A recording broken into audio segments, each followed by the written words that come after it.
What's the dumbest way a PC in your group has died? Part 2. Our Slayer had recently died, and my cleric brought him back. While my LE cleric was out torturing some poor guy in the name of his god, the gunslinger and recently alive at 1 hit point Slayer went out for drinks. Many drinks and failed saves later, the two stumble out and get in a wrestling match over a gun. Slayer gets shot in the foot for almost 40 damage, and this was Pathfinder. You're dead if you hit negative your con score. Gunslinger puts dead halfling Slayer's body in a jug and brings him back to my cleric to bring back. Again. Level 1. We had a character roll a wizard. No con bonus, so only 4 hit points. While waiting for the other characters to put finishing touches on their characters, he tells the DM. My character starts jumping on the bed. DM asks for a dex check. He fumbles it. DM asks for a second dex check. He fumbles that. DM asks him to roll falling damage. 1d6. He rolls a 6. Character bleeding out in his own home from jumping on his own bed before the game even started.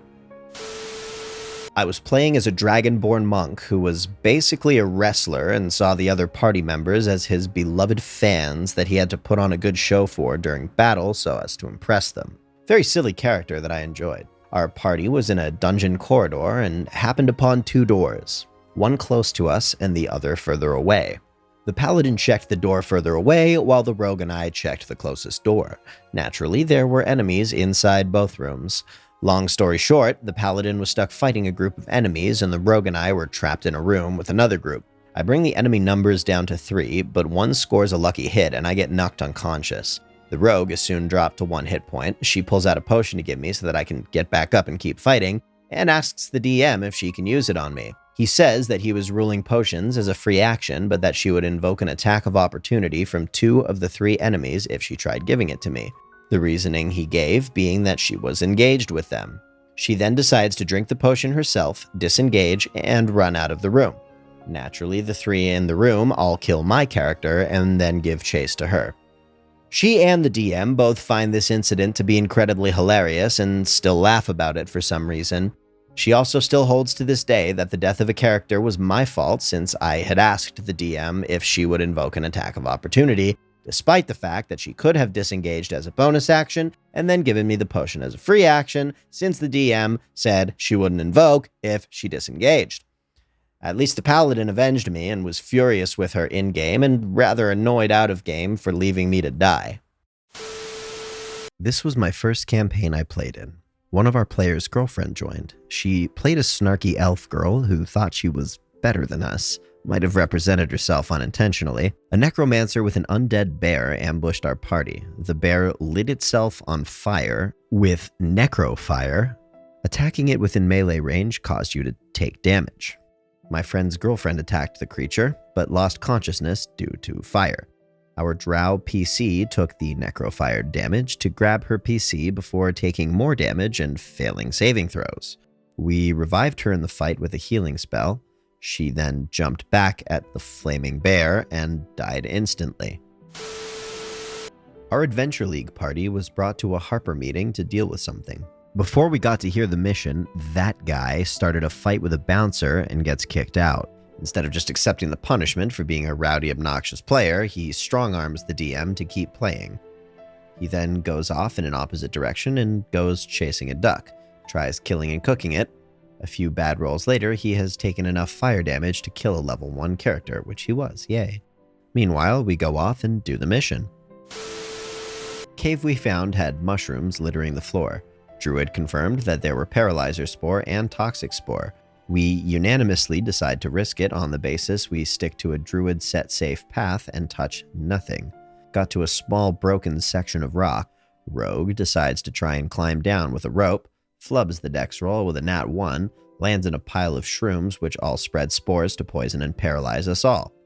TPK.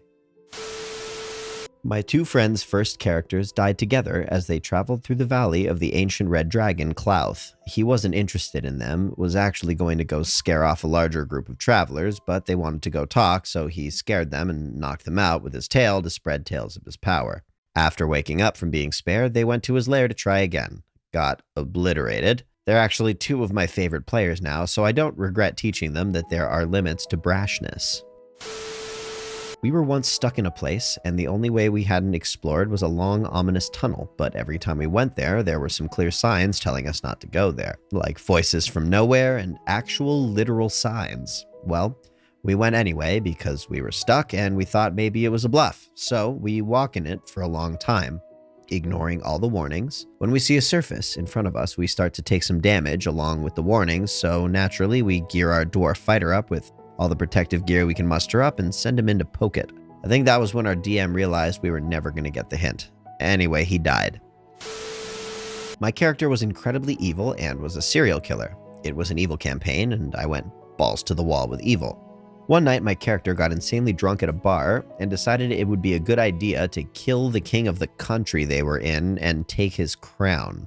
Well, after a long and frankly ridiculous explanation to the party of his plans, everyone reluctantly agreed. And then they began a journey that would in one way or another cause the death of 4 people in the party.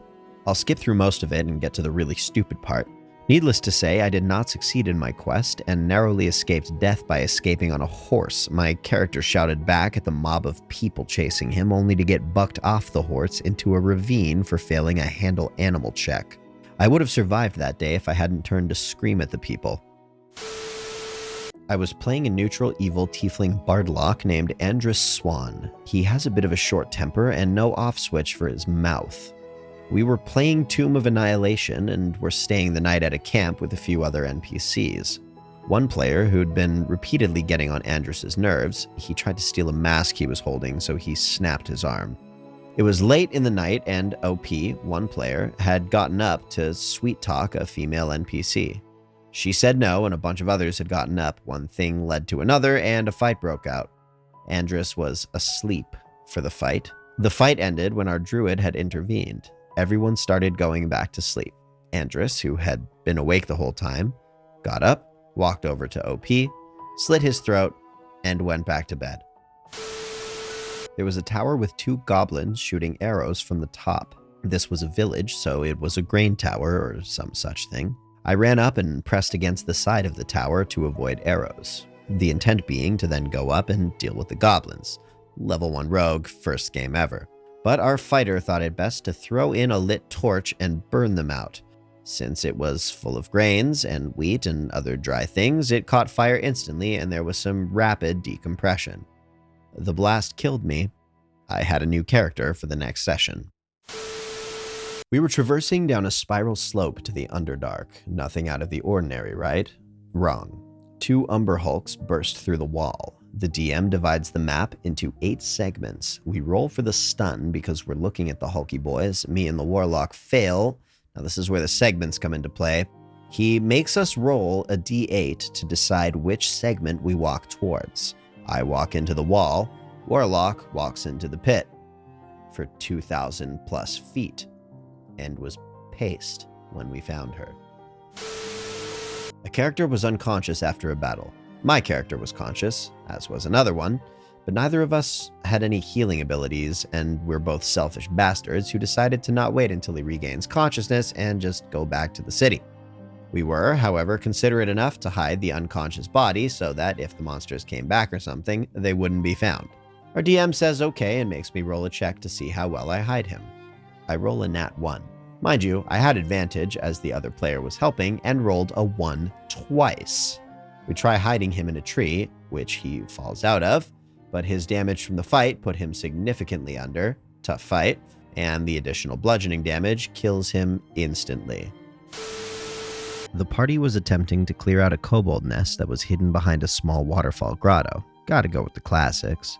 The waterfall cave was the super obvious entrance, and they could see the 2 kobold guards at the ready.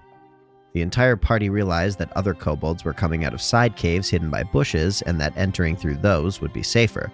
So 5 to 6 players formed up and headed inside. One player, who assumed they were godlike for reasons that are idiotic, said they are only kobolds and decided to enter the super obvious entrance. I asked, "Are you sure?" And the player said yes. And they were attacked by the kobolds' readied actions, and the readied actions of the hidden kobolds. I rolled openly, and they were crit 3 times by kobolds, and died instantly. He didn't die, but he was so badly wounded that he couldn't adventure anymore. Our half-orc paladin saw a pool of swirling liquid. After testing some normal vials, the liquid corroded the vial to the touch. In the other room, our fighter found some enchanted vials. Before our fighter could get back to our paladin, he tried to stick his finger into the liquid. He then proceeded to roll a natural 1, fall in up to his shoulder, and lose his right arm. He then later placed a bottle in his back pocket after losing his arm, and absent-mindedly slammed down to sit when we got out of the dungeon, destroying and corroding his entire lower back. Thus began the tradition of Stumpy the assless half-orc.